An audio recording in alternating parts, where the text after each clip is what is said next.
ಕೈಕೇಯಿ ಮಾತನ್ನು ಕೇಳಿ ರಾಮದೇವರು ಕಾಡಿಗೆ ಹೋದರು. ನಮ್ಮ ಆಚಾರ್ಯರು ಹೇಳ್ತಾರೆ, ಇದು ಸರಿಯಾ? ಕೈಕೇಯಿಯ ಮಾತಿಗೆ ರಾಮದೇವರು ಹೋದ್ದ. ಎಷ್ಟು ಚೆನ್ನಾಗಿ ಇಡೀ ರಾಮಾಯಣದ ಹಾರ್ಟ್ ನಮ್ಮ ಮುಂದೆ ತೆರೆಸಿಟ್ಟಿದ್ದಾರೆ ಅಂತಂದರೆ, ತದ್ವಾಕ್ಯಾತ್ ತದ್ಗೌರವಾತ್ ತ್ರಿದಶ ಮುನಿಕೃತೆ ಅರಣ್ಯಂ ಆವಿವೇಶ. ರಾಮದೇವರು ಕಾಡಿಗೆ ಯಾಕೆ ಹೋದರು ಅಂತಂದರೆ ತದ್ಗೌರವಾತ್. ಕೈಕೇಯಿ ಹೇಳಿದ್ಲು, ದಶರಥ ಹೇಳಿದ ಅಂತ ಕೈಕೇಯಿ ಹೇಳಿದ್ಲು. ಅದೇನು ಹೌದಾ ಅಂತ ಅದನ್ನು ಇನ್ವೆಸ್ಟಿಗೇಷನ್ ಎಲ್ಲ ಮಾಡಲಿಕ್ಕೆ ಹೋಗಲಿಲ್ಲ. ಅವರಿಗೆ ಬೇಕಾದಷ್ಟೇ ಅವ್ರಿಗೆ ಹೇಳಿದ್ರಲ್ಲ ಕಾಡಿಗೆ ಹೋಗು, ಆಯಿತು ಅಂತ. ತದ್ ಗೌರವಾತ್ ತ್ರಿದಶ ಮುನಿಕೃತೆ. ಇನ್ನೊಂದೇನು ಮುಖ್ಯ ಅಂತಂದರೆ, ತ್ರಿದಶ ಅಂದರೆ ದೇವತೆಗಳು, ಮುನಿ ಅಂತಂದರೆ ಕಾಡಲ್ಲಿ ವಾಸ ಮಾಡತಕ್ಕಂತಹ ಋಷಿ ಮುನಿಗಳು, ಜ್ಞಾನಿಗಳು. ಅವರಿಗೋಸ್ಕರ ರಾಮದೇವರು ಕಾಡಿಗೆ ಹೋದರು ಅಂತ ನಮ್ಮ ಆಚಾರ್ಯರು ಹೇಳ್ತಾರೆ. ರಾಮದೇವರು ಅಲ್ಲಿಂದ ಕೆಳಗಿಳಿದು ಬಂದದ್ದು ಯಾಕೆ ಅಂತಂದರೆ ಇದೇ ಉದ್ದೇಶದಿಂದ. ಬರೀ ಅಯೋಧ್ಯೆಯ ಬಂಗಾರದ ಸಿಂಹಾಸನದಲ್ಲಿ ಕೂಡಬೇಕು ಅಂತ ಬಂದದ್ದಲ್ಲ. ಎಲ್ಲೆಲ್ಲಿ ಸಮಸ್ಯೆ ಇದೆ ಆ ಸಮಸ್ಯೆ ಎಲ್ಲ ಪರಿಹಾರ ಆಗಬೇಕು. ಹಾಗೆ ಉತ್ತರದಿಂದ ದಕ್ಷಿಣದ ತನಕ ಸಂಚಾರ ಮಾಡಿ ಎಲ್ಲೆಲ್ಲಿ ಸಮಸ್ಯೆಗಳಿವೆ ಆ ಸಮಸ್ಯೆಯನ್ನು ಪರಿಹಾರ ಮಾಡಬೇಕು ಅಂತ ರಾಮದೇವರ ಅವತಾರ ಮಾಡಿತ್ತು. ದೇವತೆಗಳು ಮಾಡಿದ ಪ್ರಾರ್ಥನೆಯೇ ಹಾಗೆ. ರಾವಣ, ಕುಂಭಕರ್ಣ ಅಲ್ಲಿಂದ ಶುರು ಮಾಡಿದ್ದಾರೆ ದೇವತೆಗಳ ಪ್ರಾರ್ಥನೆ. ಹಾಗಾಗಿ ದೇವತೆಗಳ ಪ್ರಾರ್ಥನೆ, ಋಷಿಮುನಿಗಳ ಪ್ರಾರ್ಥನೆ, ಮತ್ತೆ ದಶರಥ, ಮತ್ತೆ ಕೈಕೇಯಿ ಅಂತ ನಮ್ಮ ಆಚಾರ್ಯರು ಮಹಾಭಾರತ ತಾತ್ಪರ್ಯದಲ್ಲಿ ಹೀಗೆ ಹೇಳಿದ್ದಾರೆ. ಕಾಡಿಗೆ ಯಾಕೆ ಬಂದ ದೇವರು ಅಂತಂದರೆ ದೇವತೆಗಳ ಪ್ರೀತಿಗೋಸ್ಕರವಾಗಿ, ಋಷಿಮುನಿಗಳನ್ನು ಸಂತೋಷಪಡಿಸುವುದಕ್ಕೋಸ್ಕರ, ಮತ್ತೆ ಕೈಕೇಯಿಗೆ, ಮತ್ತೆ ದಶರಥನಿಗೆ ಅಂತ ಹೇಳಿದ್ದಾರೆ. ರಾಯರು ಮಾತು ವಚನತಃ ಅಂತ ಹೇಳಿದರು. ಬರೀ ತಾಯಿಗೆ ಪ್ಲೀಸ್ ಮಾಡಬೇಕು ಅಂತ ಬಂದ್ರ. ರಾಯರು ಜಾರಲಿಲ್ಲ.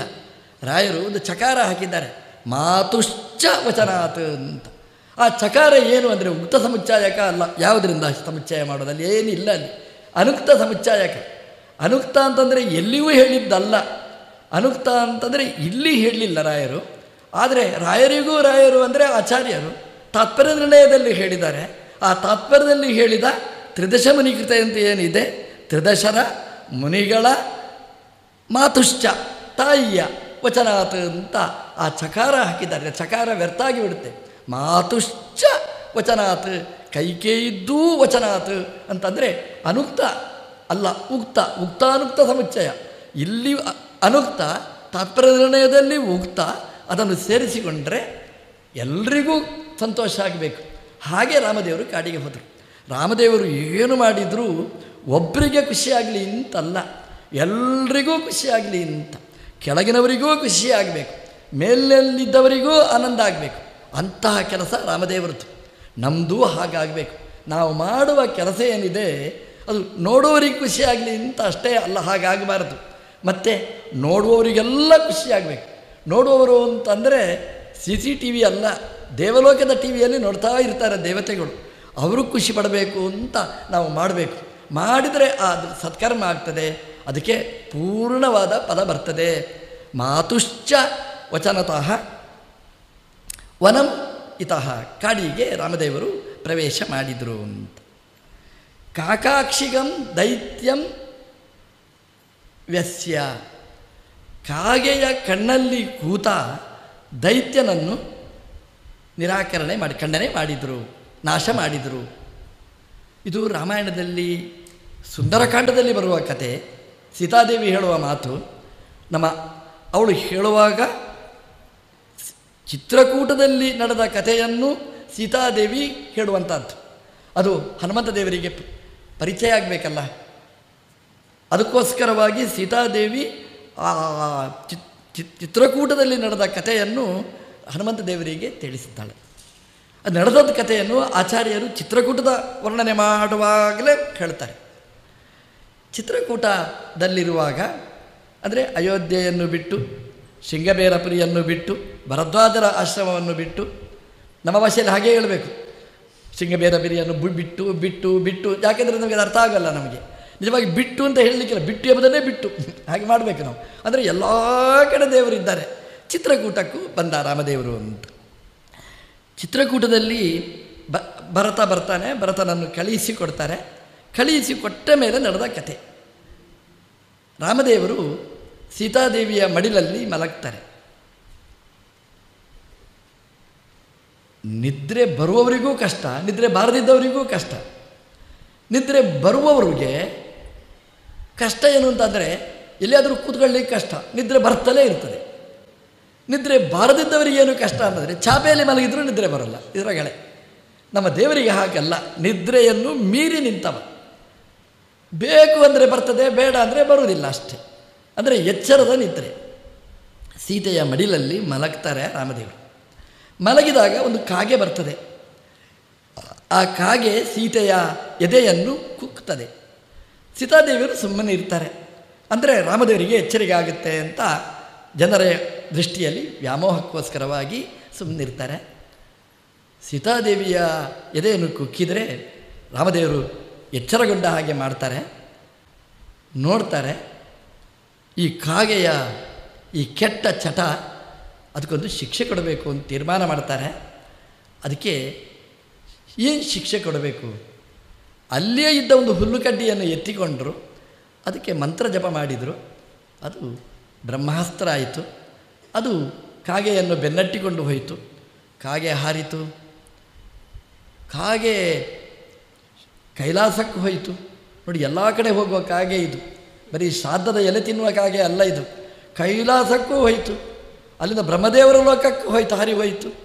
ಅಂದರೆ ಎಷ್ಟು ಇನ್ಫ್ಲೂಯೆನ್ಸ್ಡ್ ಕಾಗೆ ಅಂತ ನೀವು ನೋಡಿ. ಕೈಲಾಸಕ್ಕೆ ಹೋಯಿತು. ಅಷ್ಟು ಇನ್ಫ್ಲೂಯೆನ್ಸ್ ಇಲ್ಲದೆ ಹೆಣ್ಮಕ್ಳನ್ನು ಮುಟ್ಲಿಕ್ಕೆ ಸಾಧ್ಯನೇ ಇಲ್ಲ.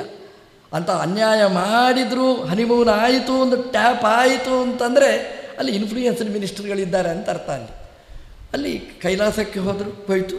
ಕೈಲಾಸಕ್ಕೆ ಹೋದರೆ ಅಲ್ಲಿಯೇ ಬ್ಯಾನ್ ಹಾಕಿದ್ರು, ರುದ್ರದೇವರು ಇಲ್ಲಿ ಬರಬೇಡ ನೀನು ಅಂತ ಹೇಳಿದರು. ಬ್ರಹ್ಮದೇವರ ಲೋಕಕ್ಕೆ ಹೋದರೆ ಇಲ್ಲಿ ಬರಬೇಡ ಅಂತ ಹೇಳಿದರು, ನನ್ನ ಲೋಕಕ್ಕೆ ಬರಬೇಡ ಅಂತ. ಕಾಗೆ ತಿರುಗೊಂಡು ಮತ್ತೆ ರಾಮದೇವರ ಪಾದಕ್ಕೆ ಬಂತು. ರಾಮದೇವರು ಶಿಕ್ಷೆ ಕೊಟ್ಟರು. ಅದು ಏನಾಗಿದೆ ಅಂತಂದರೆ ಅದು ಒಬ್ಬೊಬ್ಬರು ಸೇರಿ ಮಾಡಿದ ಕೆಲಸ ಅಲ್ಲ, ಅದರಲ್ಲಿ ಒಂದು ಗ್ಯಾಂಗೇ ಸೇರಿಕೊಂಡಿದೆ. ಅವರು ಸೇರಿಕೊಂಡು ಮಾಡಿದ ಕೆಟ್ಟ ಕೆಲಸ. ಅಂದರೆ ಇಂತಹ ಕೆಲಸ ಇಡೀ ಜಗನ್ಮಾತೆ ಎದೆ ಮುಟ್ಟಬೇಕು ಅಂತಂದರೆ ಅದರ ಹಿನ್ನೆಲೆಯಲ್ಲಿ ಎಷ್ಟು ಮಾಸ್ಟರ್ ಪ್ಲ್ಯಾನ್ ಆಗಿರಬೇಕು ಅಂತ. ಅದರಲ್ಲಿ ಒಂದು ಕಾಗೆ, ಆ ಕಾಗೆ ಒಳಗೆ ಇಂದ್ರನ ಮಗ ಜಯಂತ ಅವನು ಪ್ರವೇಶ ಮಾಡಿದ್ದ. ಅದರಲ್ಲಿ ಒಬ್ಬ ಅಸುರ, ಕುರಂಗ ಅನ್ನುವ ಅಸುರ ಅಲ್ಲಿ ಪ್ರವೇಶ ಮಾಡಿದ್ದ. ಕುರಂಗ ಅಂತಂದರೆ ಯಾವುದು ಕೆಟ್ಟದೋ ಅದರಲ್ಲಿ ರಂಜಿಸುವವ. ಕುಸ್ಸಿತೆ ಅನುರಾಗವನ್ನು ಕುರಂಗ, ಕುಸ್ಸಿತೆ ರಂಗ ಯಸ್ಯ. ಅಂದರೆ ಅದರಲ್ಲಿ ಕೆಟ್ಟದರಲ್ಲಿ ಆಸಕ್ತಿ, ಒಳ್ಳೆಯದರಲ್ಲಿ ಆಸಕ್ತಿ ಅಲ್ಲ. ದೈತ್ಯರು ಅಂದರೆ ಹಾಗೇನೆ ಕುರಂಗ. ಆ ಕುರಂಗ ಅವನಿಗೆ ಶಕ್ತಿ ಬಂದಿತ್ತು. ಹೇಗೆ ಅಂತಂದರೆ ರುದ್ರದೇವರ ತಪಸ್ಸು ಮಾಡಿ ಅವನು ವರವನ್ನು ಪಡೆದಿದ್ದ. ರುದ್ರದೇವರು ವರ ಕೊಟ್ಟಿದ್ದರು. ಏನು ವರ ಕೊಟ್ಟಿದ್ದರು ಅಂತಂದರೆ, ನೀನು ಅವಧ್ಯ ಅಂತ. ಖುಷಿ ಆಯ್ತು ಅವನಿಗೆ. ಆಮೇಲೆ ಒಂದು ಸ್ವರ ಸೇರಿಸಿದರು, ಕಾಗೆಗಳಿಗೆ 2 ಕಣ್ಣು ಎಲ್ಲಿವರೆಗೆ ಇರ್ತದೆ ಅಲ್ಲಿವರೆಗೆ ನೀನು ಅವಧ್ಯ ಅಂತ ಹೇಳಿದೆ. ಅವನಿಗೆ ಖುಷಿ ಆಯಿತು. ಕಾಗೆಗಳಿಗೆ ಕಣ್ಣು 2 ಇರುವಷ್ಟು ಕಾಲ 2 ಕಣ್ಣು ಇದ್ದೇ ಇರ್ತದೆ ಅಂತ ಅವನು ಖುಷಿಪಟ್ಟ. ಅವರ ಕಣ್ಣಲ್ಲಿ ಹೋಗಿ ಕೂತ. ಕಾಗೆಗಳು ಆ ಕುರಂಗನಿಗೆ ಸಪೋರ್ಟ್ ಮಾಡಿದವು.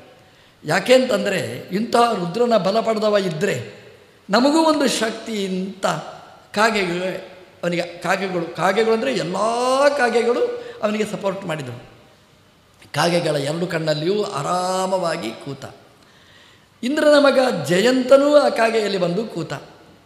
ಆ ಕೂತು ಇಂದ್ರನ ಮಗ ಜಯಂತ ಅವನು ಕಾಗೆಯಾಗಿ ಬಂದು, ನೋಡಿ ದೇವಲೋಕದ ಇಂದ್ರ, ಅವನ ಮಗ ಜಯಂತ, ಎಷ್ಟು ದೊಡ್ಡ ಸ್ಥಾನಮಾನ ಇದೆ ನೋಡಿ. ಹೋಗಿ ಕಾಗೆ ಜನ್ಮ ಬೇಕು ಅವನಿಗೆ.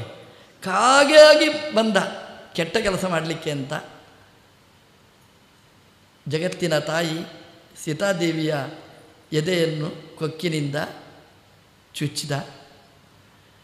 ರಾಮದೇವರು ಹೇಳಿದರು, ನಿನಗೆ ಶಿಕ್ಷೆ ಕೊಡಬೇಕು ಅಂತ. ಇಲ್ಲಿ ಎಲ್ರಿಗೂ ಶಿಕ್ಷೆ ಕೊಡಬೇಕು. ಕಾಗೆ ಸಪೋರ್ಟ್ ಮಾಡಿದ್ದಕ್ಕೆ ಕಾಗೆಗೆ ಶಿಕ್ಷೆ ಕೊಡಬೇಕು.